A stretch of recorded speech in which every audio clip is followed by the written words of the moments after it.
What's up, everybody? It's Peter from All Around Stuff here, and I just want to go through 6 setups that I think will help you catch a ton more wintertime bass. And the reason I decided to make this video is because here in Connecticut we've been having ridiculously warm weather. It's December 23rd and there's still no ice, which is unheard of. I caught fish today. I know a couple other people did here around the state, so I just wanted to go through some ways that you can catch more bass, whether you live in Maine or South Carolina, wherever you live. I know you can utilize these techniques to help you catch a few more fish when the water drops into the low 50s, 40s, and even into the 30s. So let's get started. I have 6 combos here that basically will cover you for what you need to do. I'm going to start over here on the end. The first thing is this spinning combo here. This is a medium action spinning rod spooled up with 10-pound braid and 8-pound monofilament leader. And tied on this rod right now I have a hair jig. It's a, here, let me turn the light on here for a second. There we go. Tied on here I have the hair jig, which is a great way to catch some bass when it gets chilly out, because it's a real natural, subtle presentation. It makes no noise. It's really just a natural bait. I mean, people have been using bucktail jigs for stripers and perch and stuff for ages.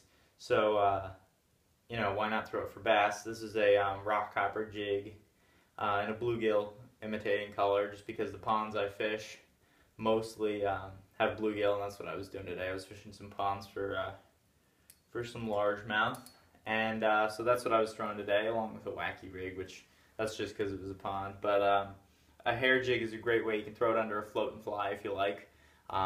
Change the length of your leader depending on how deep the water is you're fishing and how the fish are suspended. I'd fish this bait around any kind of cover you can find. Throw it in some deep holes, and just, you know, you can swim it, you can hop it along the bottom. Really versatile, great way to find some fish.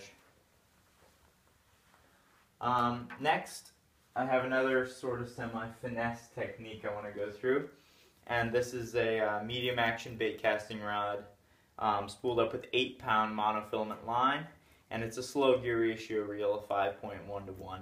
And on here I have a shad wrap rigged up. A shad wrap is a tight wobbling crankbait. If any of you have ever thrown a shad wrap in cold water, you know how effective it is. It's addicting to throw. All you have to do is cast it out along a steep bank or something and just crank it down. You can crank it down to any depth you want. You can let the fish determine how they want to bite it. You know, you can crank it down to, you know, whatever, 6-8 feet with this Series 6, the size 6 bait, which is mostly what I throw, either that or a 5. I don't usually go any heavier than that, any bigger than that. And you can handle that on a bait caster as long as it's not pouring wind out. So yeah, I'll throw that around steep banks, and then I'll crank it down, give it a twitch, pop it around, fish it sort of like a jerk bait sometimes, and you know, that catches fish all year round just because it has that tight wobble. I mean, it just is fish catching bait right there. But when the weather gets chilly, not much can beat that sometimes. Next bait is when you have some of those warmer days, you know, like today we had temps where it had been in the mid-30s all week, and today it got up to almost 50. You might get a little rain, you know, muddy up your water, push the bass a little closer to the banks. I'll throw a jig. This is just a, you know, jig combo I put together. It's a 5/16 ounce jig with a chigger craw tail, or Berkeley chigger craw on the back. And I have this rigged up on a heavy action rod with 30-pound braid with a 17-pound mono leader. And the reason I rig it up on such heavy gear is, you know, I'll flip it and cover around docks in bushes or whatever, you know, in stick-ups, and I'll just let that jig fall, and I'll just shake it, I'll hop it, I'll just take it through the branches of whatever I'm throwing it in, you know, brush pile or whatever, and just let it work itself, really, just because I don't want too much action. And, you know, that's another thing I should explain, is that normally I throw a 7/16, a half, sometimes even a 3/4 ounce jig, depending on what I'm flipping. But I'll go down to a 5/16, a 3/16, 3/8 when the weather gets a little colder, just because it falls a little slower. So you can pop it up off the bottom and get that reaction bite, but they'll really eat it on the fall. And if that bait's falling a little slower, they'll eat it a little better when the weather gets cold. And that's another thing to note is I usually throw a pack of chunk all year round on the back of my jigs, but I switched over to a chigger craw because it's a little bulkier, and that'll slow the fall a little bit better. You can mess around with all kinds of trailers, all different kinds of colors, but I tend to keep it simple, just because I think when the weather gets really cold, I don't think it's time to fool around and experiment, because just go with what you know and fish your instinct, sort of. Just because the fish are finicky. Next thing I have set up here is a big setup. This is a 7/6 heavy action rod, a 6.4 to 1 ratio reel with 20-pound mono. And rigged up on here I have a glide bait made by Savage Gear. This is a 6.5-inch bait, weighs about 1 3/4 ounces, 1.5 or 1 3/4, I can't remember. But the glide bait's a great bait to throw when the weather gets cold. When the weather goes below 60 degrees, you break the glide bait out. And basically 2 rules of glide bait fishing. When it's windy, burn that thing pretty quick. You can let it sink to whatever depth you want, but burn it along nice and fast. But then when it's real calm, you can just crawl that bait along.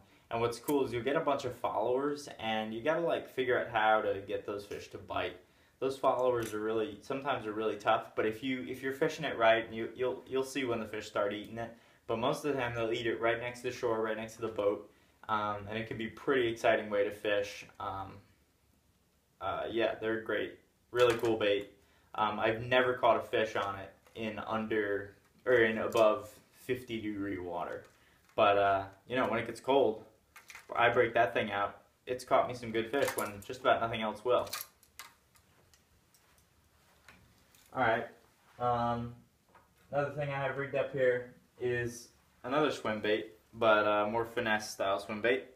This is rigged up on, again, the same rod, a heavy action rod, a 7-foot rod, but and I also have 20-pound mono on here. Actually, this is the same rod as I was throwing the jig on. I apologize. Slow gear ratio reel, or medium rather, 6.4 to 1, and this is a little 4-inch Kitech Easy Shiner rigged up on a 1/2 ounce head. And basically what's going on right now this time of year, if it hasn't already happened in your area in the late fall, the shad will start dying off, or the herring or whatever you have in your local fishery, they'll start dying off and falling to the bottom.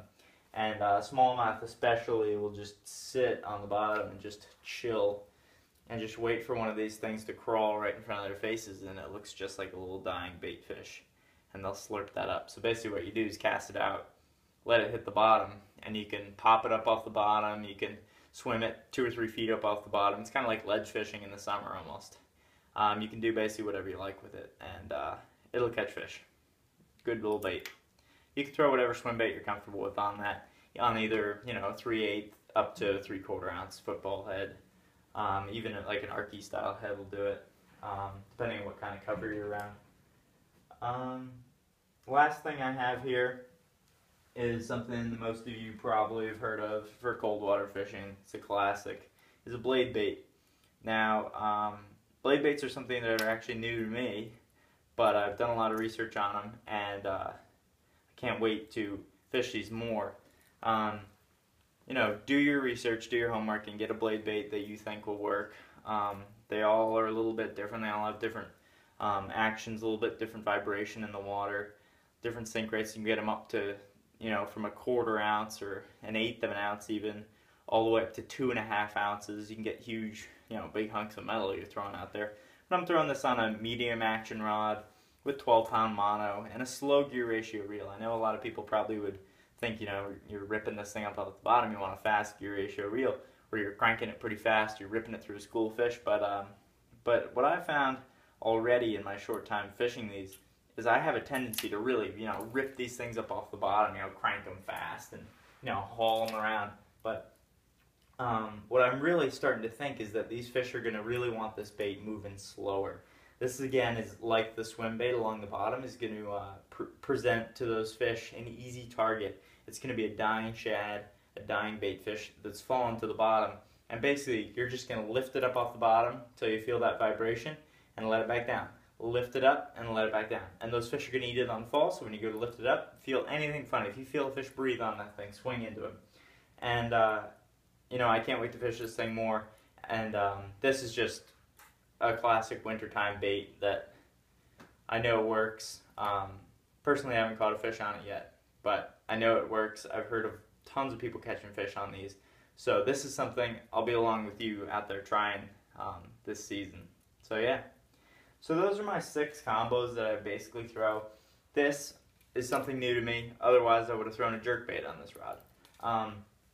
But what I figured for this for the purpose of this video is that you know, you can throw a Shad Rap like you would a jerkbait. You can crank it down whatever depth you want. You can even put suspending strips, the Storm suspending dots on it, and get it to suspend however you like, and throw it like a jerkbait. Works great. I think this whole setup here, depending on your conditions, will cover you. I think it doesn't matter, you know, if you have high rising muddy water and cold, you know, throw the jig around and the fish are going to be tight to cover. Have some lockjaw, just shake a jig in front of their face. You know, you got big fish out in open water, go throw the glide bait. You know, if it's around points, go throw the glide bait. If they're on the bottom, throw the swim bait. And, you know, hair jig, just cover some water with that, fish some steep banks. I think that'll pretty much cover you. If you have any questions about any of this, you can feel free to leave anything you want to know in the comment section. I'll get back to you. Yeah, that's basically all. Thanks for watching, guys. Don't forget to rate, comment, subscribe.